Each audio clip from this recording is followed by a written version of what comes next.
Welcome to the new Chemist. We're glad you're listening. Feel free to download this podcast on Apple Podcasts, Google Podcasts, and Spotify. Here on the new Chemist, we discuss chemistry, which simply put is the science of change, as well as careers, community, research, and COVID-19. We're happy you're tuning in. My guest today is Rosa. Thanks for joining me today. It is good to hear from you. Just briefly, I'll inform my audience about you. Rosa is a robotics PhD student at Georgia Tech with a mechanical engineering bachelor's degree from UPRM and a master's degree from Georgia Tech. He works in the healthcare realm, developing machine learning algorithms that help process physiology in the loop to better control exoskeletons that improve walking efficiency and safety. Please welcome Rosa.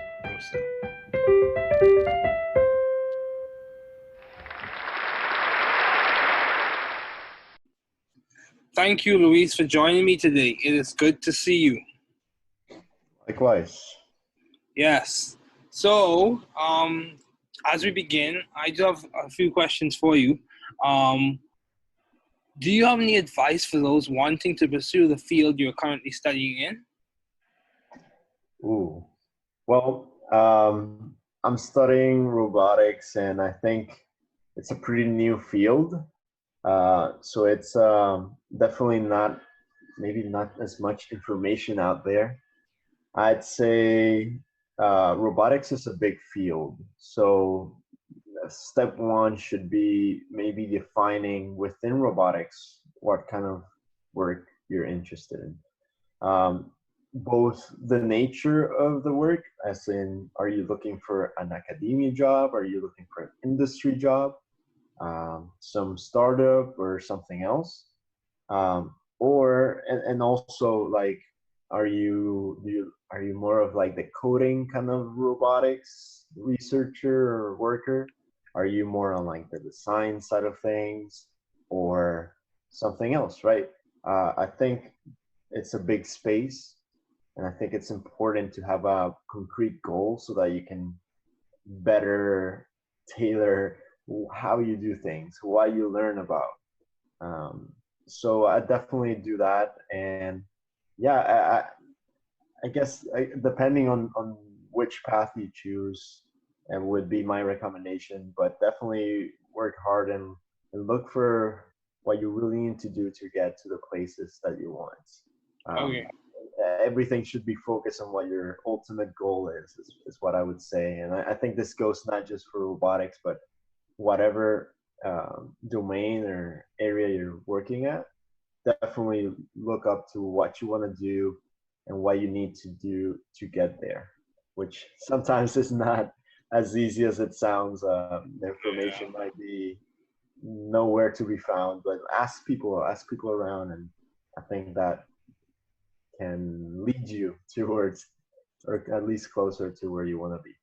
Yeah, that's very true. Networking does play a large role, and communication is important, as well as having concrete ideas for your aspirations that complements you being closer to achieving your goal. So, Luis, I think by any standard or yardstick, people can say you have been successful as a student. I don't know. Maybe. Well, I think so. So, how have you been so successful as a student in the field? So, I guess it depends how you define success. Yeah. There's the classic academic success of just getting straight A's and doing great in classes.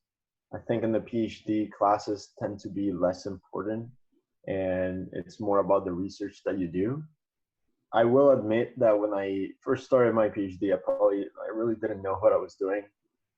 I didn't know about the research that I was doing, or like how to do research. I think I was way behind, maybe because of my lack of experience. Not, and I think this is very common. Is maybe a lot of us didn't have maybe the upbringing or the facility and resources to be experts in research early on, or know how to do it. So I think what has made me better, let's say, I think it's recognizing those shortcomings. It's knowing where you might not be as strong or you might need to do some extra work to catch up. And then, putting in that extra work, really caring about your performance and where it matters, which again, and PhD is like a lot of moving parts. There's classes and research and making your advisor happy. Um, but I think what has brought me to where I am now, which is definitely a better position than I started with. Like professors are happy with my work, and that for me, that's like all that. It sounds sad, but that's like all that matters when you're doing your PhD, because like they're the ones that say whether like you're making progress.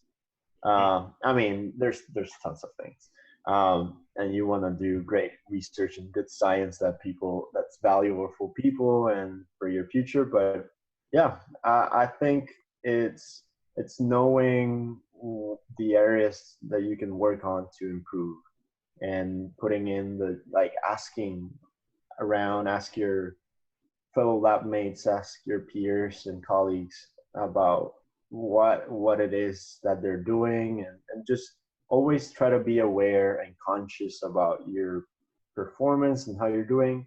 Doesn't mean you have to always overdo it. That's another thing that I kind of have to say, like research is never done. Research is never done. There's always more that you can do. Mm-hmm. You're exploring new areas.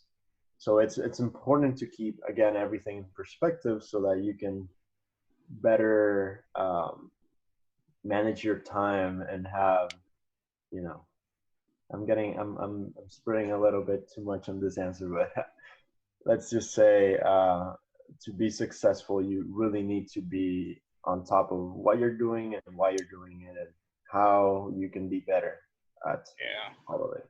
Yeah, I completely agree. Self-awareness is very important. You have to know yourself to grow yourself and to improve yourself and to become, to actualize as a person. So how have you maintained vision and teamwork in your environment? Because all those things are very important. How have you, in research, and I've seen this personally, teamwork is so important in research, to be able to work properly with your lab mates or classmates. It's important, especially in a graduate program. So how have you, as a graduate student, maintained that in your environment? Yeah, so I think I could do better with teamwork. Okay. I will admit. I think I'm unconscious about it, right? I think it kind of sadly depends a lot on your research project and your research advisor. There's some labs. So, for example, right now I'm co-advised, and I can give you both examples so you can. Uh, and one of them, he has a few grad students, and each grad student works on their own little projects. So it's harder to do teamwork on the same stuff because everyone has their own goals. Whereas the other advisor has like 20 grad students, and they have subgroups, and every meets weekly and works on very similar stuff, and that helps with teamwork. So that's part one, is like, what does your environment allow? Like, are you able to work in teams? Mm-hmm. And the thing is, and why I say all of that of like, yeah, we're working on the same or not, is because I believe teamwork is possible regardless of you not being necessarily working on the same thing, right? Okay. I think if you're intentional about collaboration, you can involve people in other ways, be to brainstorm or exchange ideas or ask for help.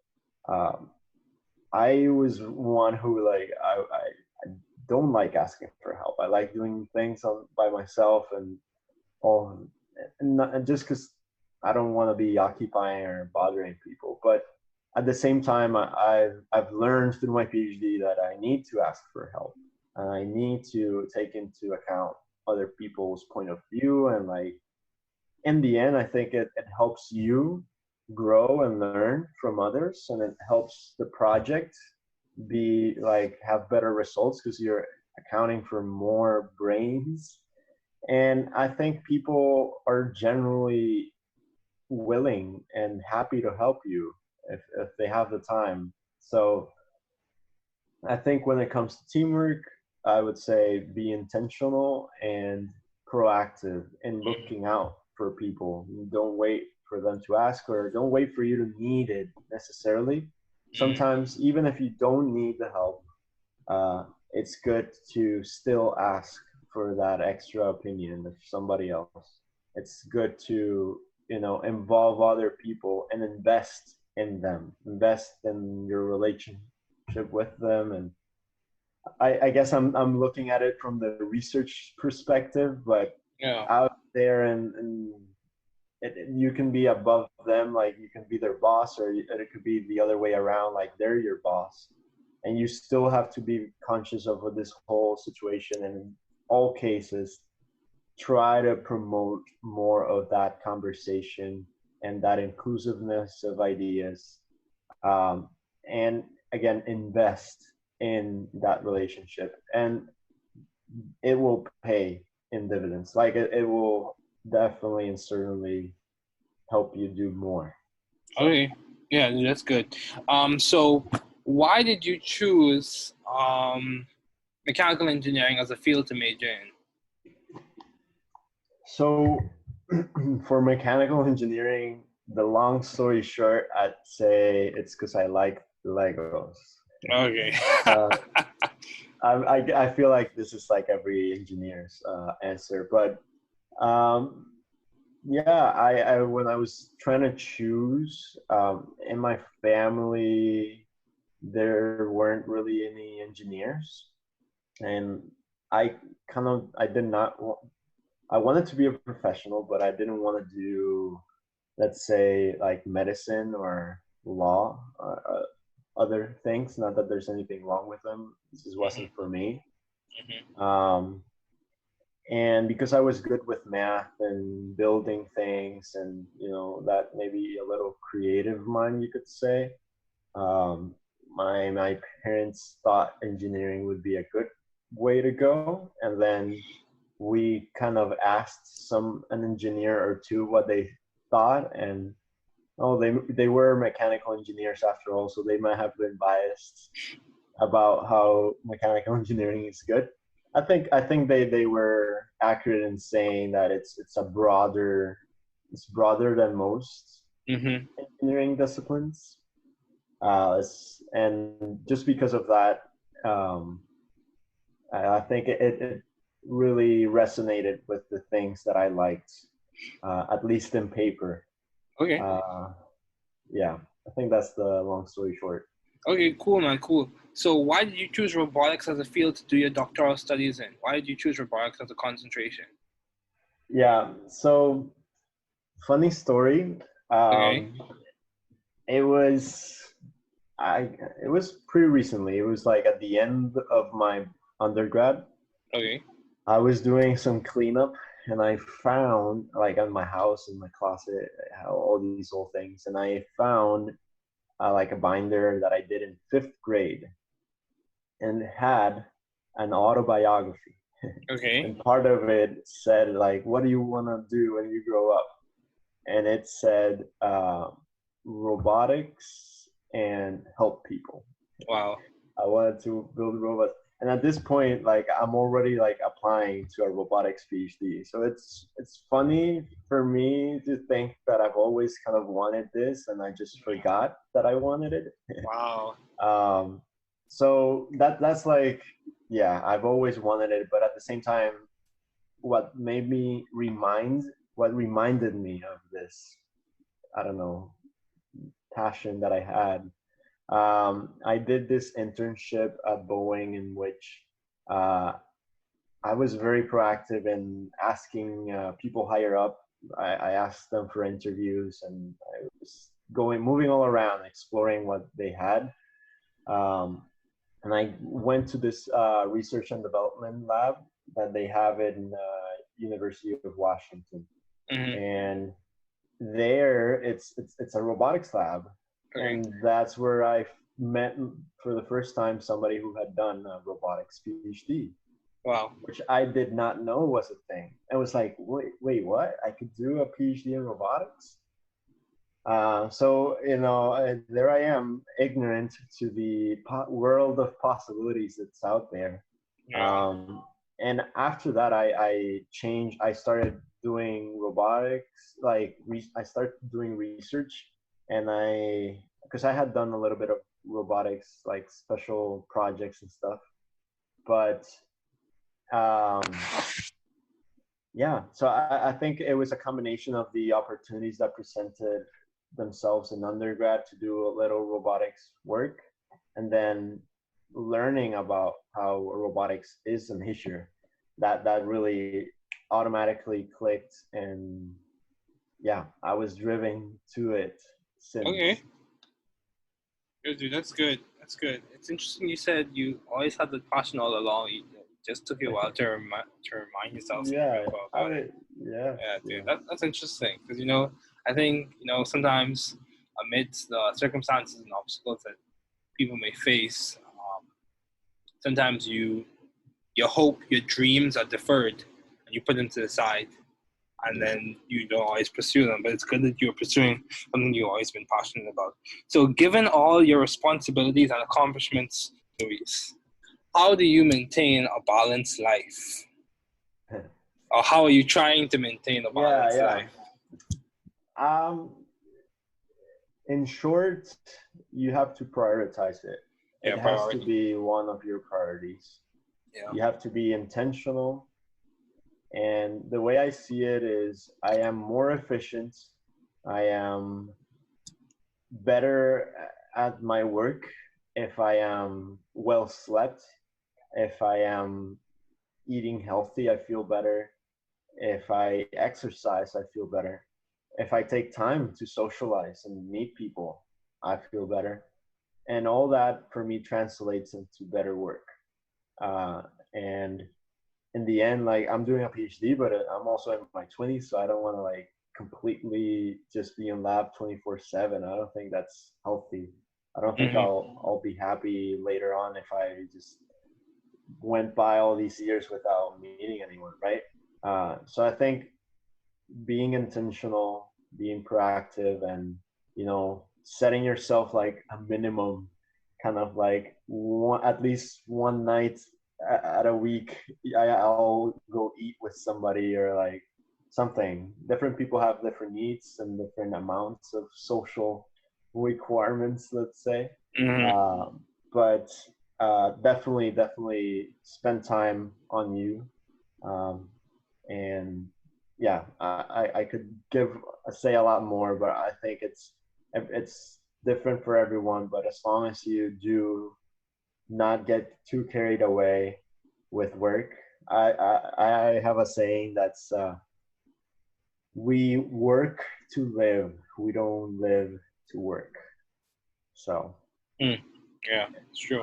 it's a job to get money and food on the table, and uh, in the end, you just want to do other things as well. So Yeah. that's me. That's what I think.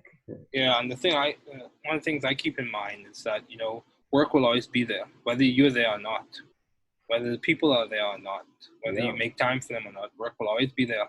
So you have to very make true. sure you put it in perspective and context of your Very true. time. Yeah. Yeah, So, were you going to say something, Luis?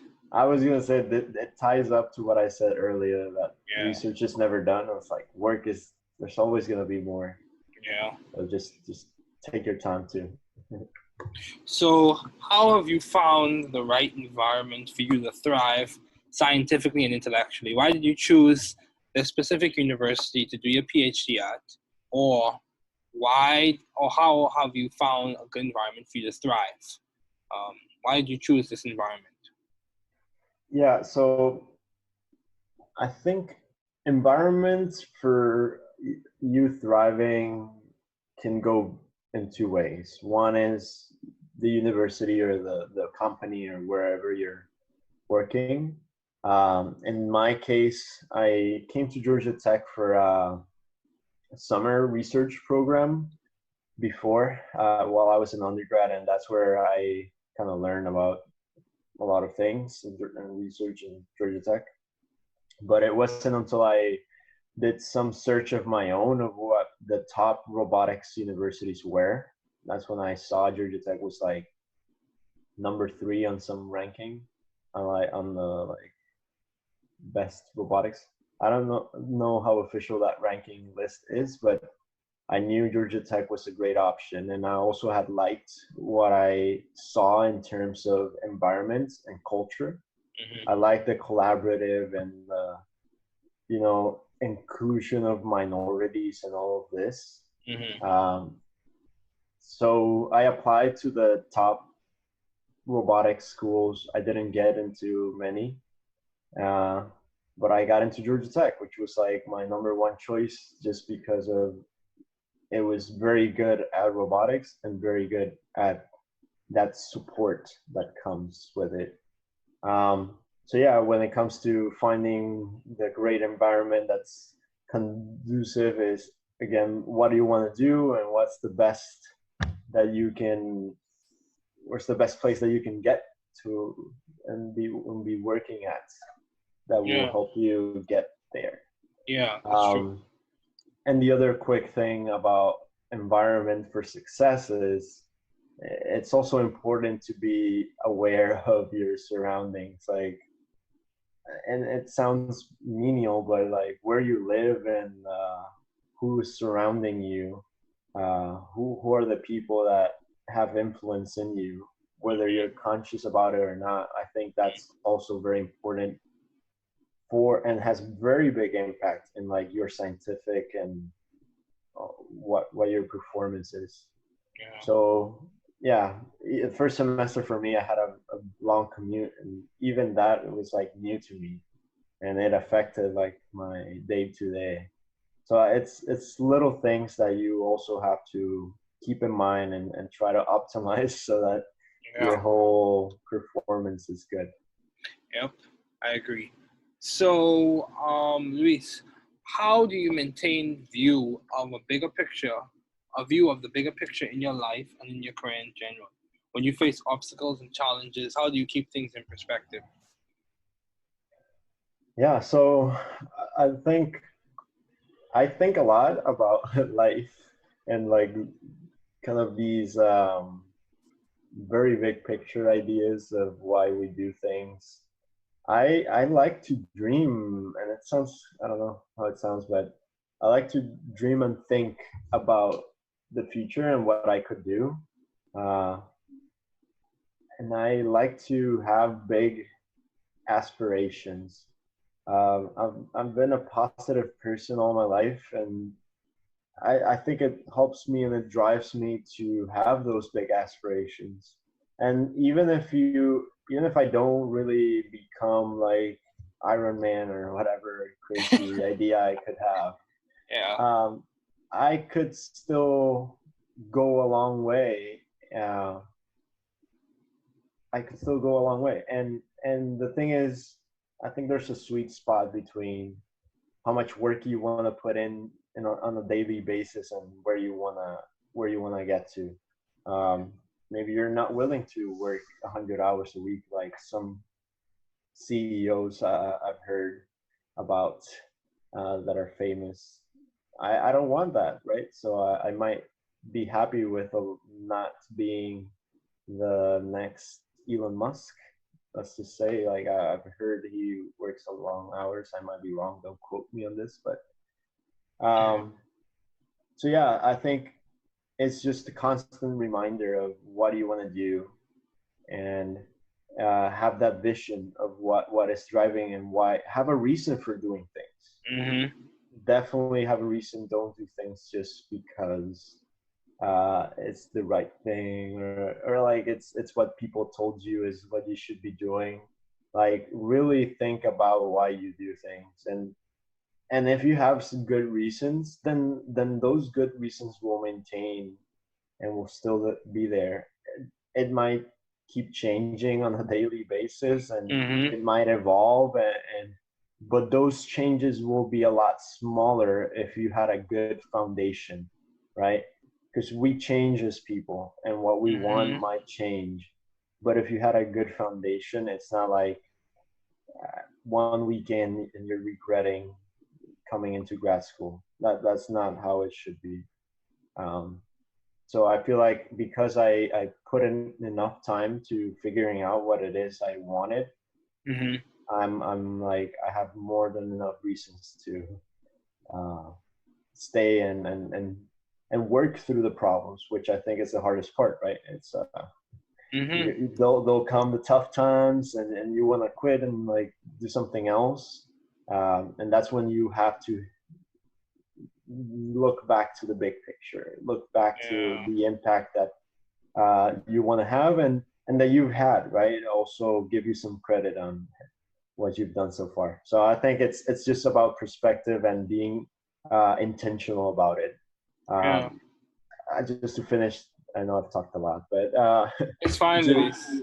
uh, so there was a study, it's a famous study, maybe you know it, of a class from Harvard or some very big university, and they studied them through many years. And let's say 30 years after graduation, the top like 2% or the top earners and the most successful ones in that whole class were people who every day read, like wrote down and read to themselves what their goals were for the day, for the year, for 10 years. So people who every single day they woke up and they reminded themselves why they are doing things Mm-hmm. every day.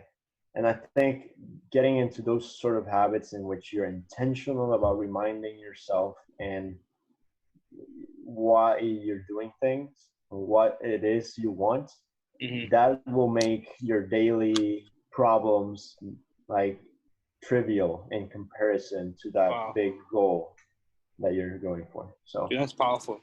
That's powerful. That is really good. Yeah. That is like remind yourself of why you're doing things on a daily basis. Yeah, that's very good because I think it's very important for us not to just do things like out of just keep on going without rationalizing our reasons for doing things. Um, and exactly. and also you made the comment, things will evolve. Yes, life is almost like, and I say this from my small experience in life, being a young 20 something year old, 23-year-old. My We're all young. Yeah, we're all young.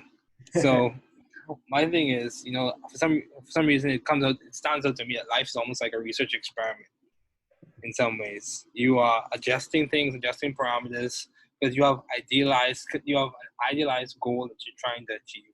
So you're Yeah. adjusting things as time progresses. So Yep. yeah. Ask any older person. They could be 60 and they're still figuring out life. Yeah, You that's know? true. That's true. That's true. So don't stress about it, but just be intentional. And I think having those good small habits will really go a long way. So just make good habits. Yeah. Yeah, that's Sounds true. sounds easy. Sounds easy, but Yeah, yeah. But just before we conclude, I would like to discuss how have you been adaptive and creative in the field of science as a researcher. I think this may be quite easy for you because you're working in a very novel field, relatively novel. yeah. I mean, so being creative, I guess there's two ways. I'm gonna talk about two ways of it. I'm just gonna say there's the creative solutions that you might come up with for your immediate work or research problems. So I'm trying to solve X, and that's very individual. Like the way you think and your brain works, you'll come up with different solutions.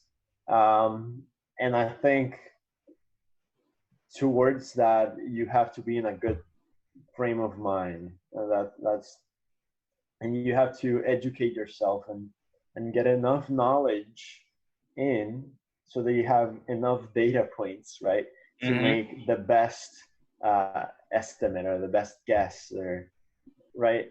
So I think when it comes to that scientific aspect of creativity and innovation, it's just making it easier for yourself to come up with these awesome ideas, right?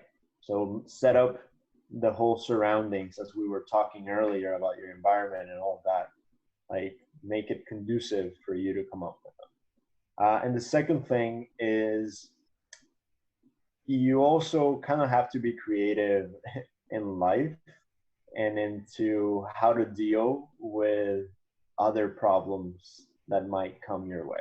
Mm-hmm. I think that's where I've really had to, I don't know, put it some effort, just because life really throws curveballs at you.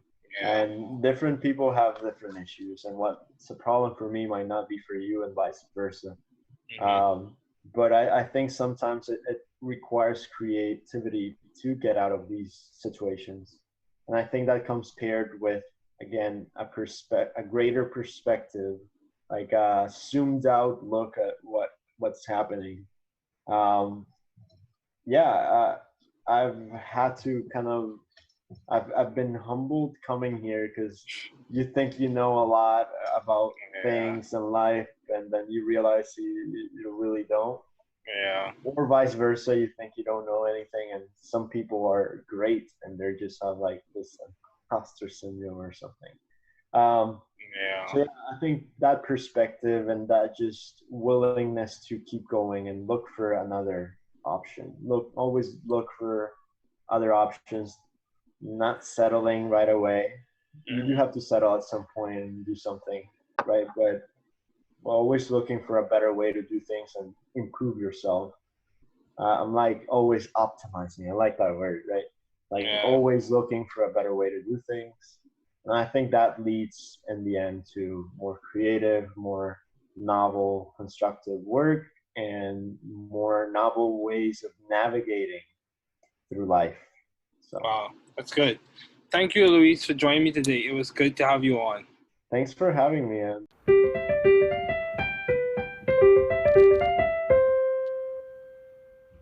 Thanks for listening. We're glad you were able to tune into this podcast. Once again, this is The New Chemist, where we discuss chemistry, which simply put is the science of change, as well as the other sciences, careers, community, research, and COVID-19. Thanks again for listening. Note, the views on this podcast represent those of my guests and I.